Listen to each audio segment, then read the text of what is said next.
morning and welcome back to the channel. Today we're having a look around a lovely little market town, Charing Kent, which is not too far from Ashford and Canterbury.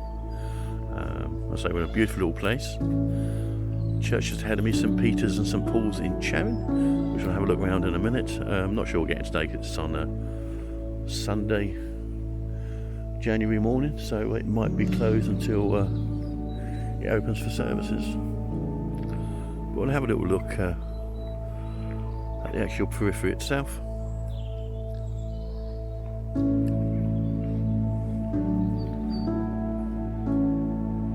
So if you notice there's an old flint and stone structure just outside the church grounds. Beautiful looking place. Not quite sure what it once was, but we'll have a look. There's a white plaque over on the wall, so that'll give us some idea what the original building was for. Right, it's actually Archbishop's Palace Manor House. It was visited by Henry VII in 1507 and Henry VIII in 1520 and 1544. 1545 passed on to Henry VIII by Archbishop Cranmer. 1629 sold by Charles I. So that's a little bit about what the building is or was. Looks like it's living accommodation now, but it's really beautiful.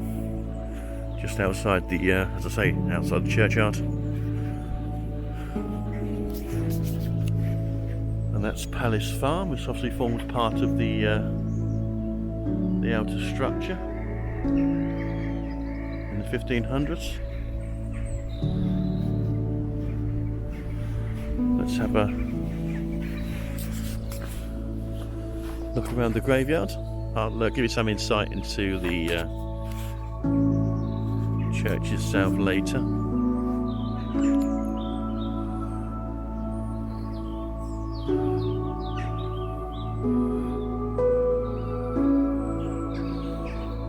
Go off to the left hand side. You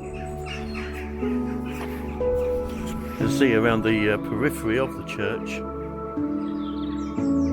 is that Archbishop's Palace.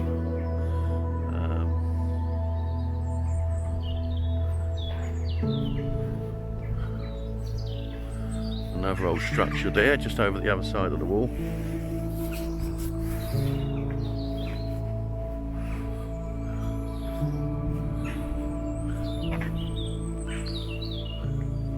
An imposing tower, to say the least. Looks like a stone block construction.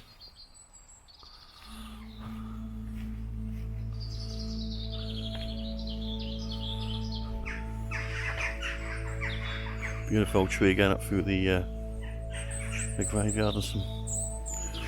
I think you can see him through the window there. Beautiful chandelier, showing through that large arched window.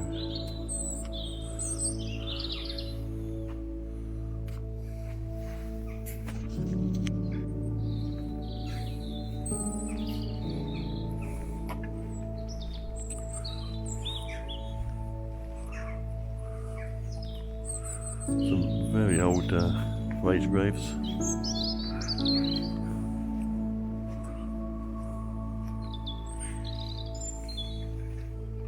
Don't know if you can make out the ornate carving on the headstones themselves. Quite beautiful.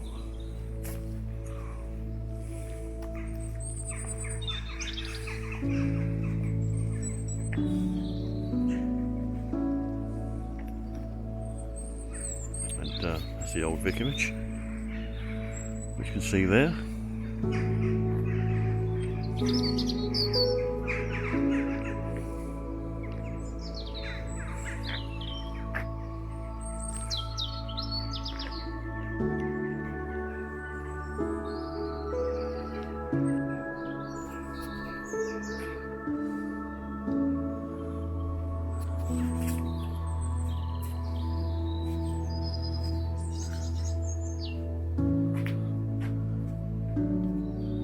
I don't know if you can make out the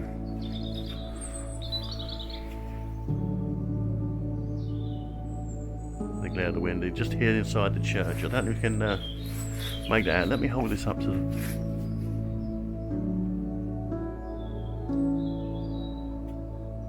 sounds like a choir singing.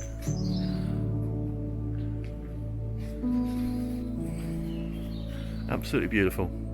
I don't know if you can make out the lighting on the chandelier through the window itself. Let's carry on and take a look around the church. I just want to show you some of these graves that have some ornate carvings on top of them.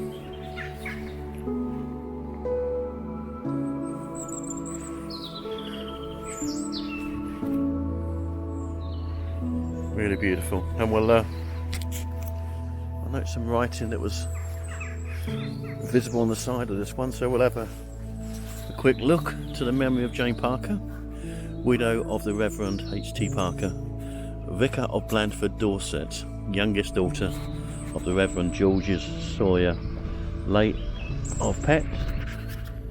She departed this life April the 1st, AD 1864, aged 64 years. So that's quite clear.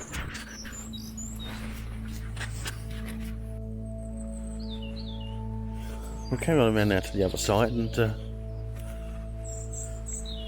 I believe they might be practicing for service, but we may try and get in the church itself. Let me pan around again and see that beautiful window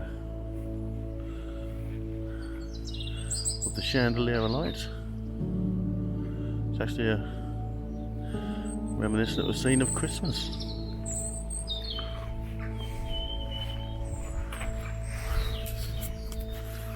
It's a fairly cold, bleakish day, but the birds are singing nevertheless.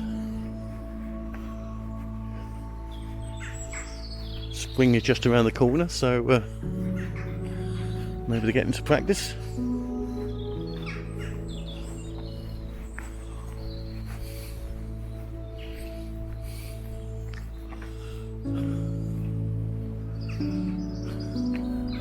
This must have been, although the outer structure must have been encapsulated, looking at that stone there.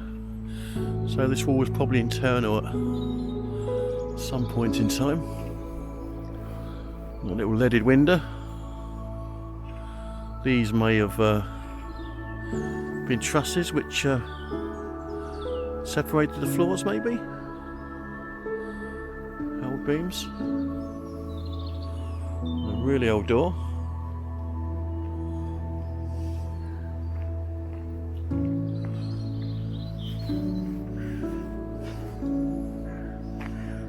There's a little bit there on this church and the churches in the area. If you want to pause that and have a look through. The bells are just started to chime. It's 9:30 in the morning. Hope you heard that. Let's carry on around to the right hand side of the church, which looks like the main entrance is located. Again, some nice gravestones. It's quite sparse. Maybe there were stones there in the past and have gone, I don't know, or just these few here. Again, a beautiful old tree growing up through the graves themselves.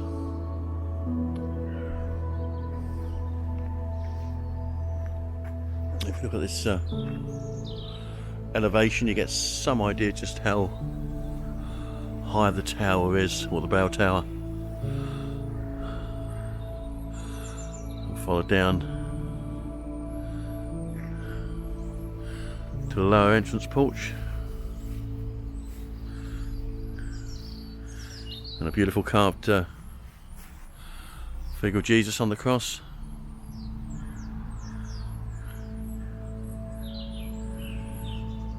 With the inscription, "Is it nothing to you all ye that pass by?" And a small little, what looks like a youngster's grave.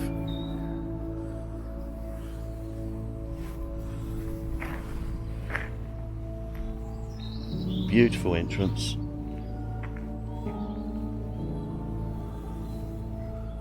Let me get closer so you can hear.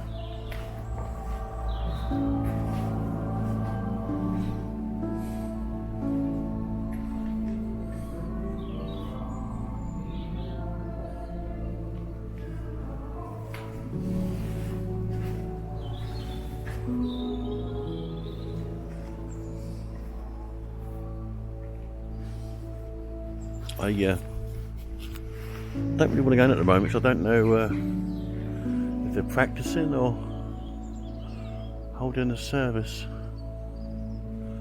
We'll carry on around at the moment anyway and maybe come back. You can't really make out that window. It's beautiful. It really is ornate. So it'd be nice to see it from the inside. And again, I don't think I can make that out. The chandelier, the candle chandelier there is burning bright there, just inside, making the window stand out beautifully. More flint construction on this side, and some really old ornate stone carved windows.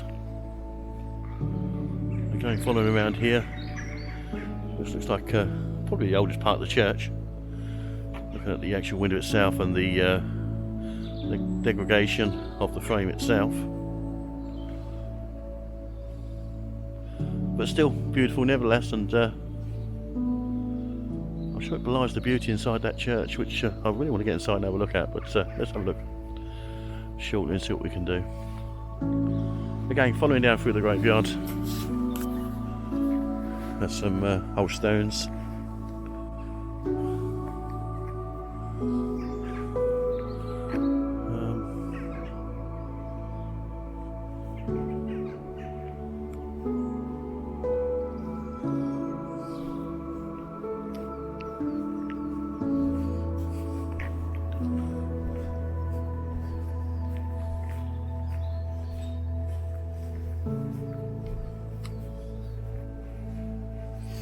I mean, some of the stones are not that old actually, early 1900s, etc. So not specifically old, but I think part of the cemetery does go back to the 15th, 1600s. It looks like there's a footpath around the boundary of the church itself.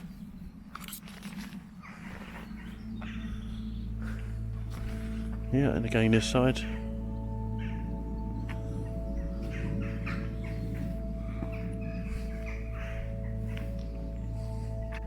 So that's the churchyard.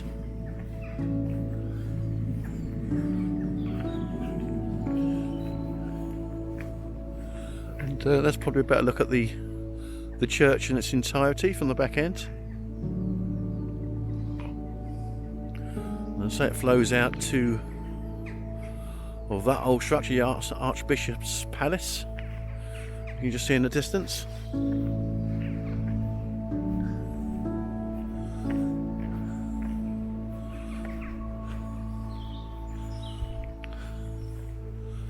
Tempted to see if I can get in the church now, but I don't really want to disturb anybody. But I really want to look inside this church.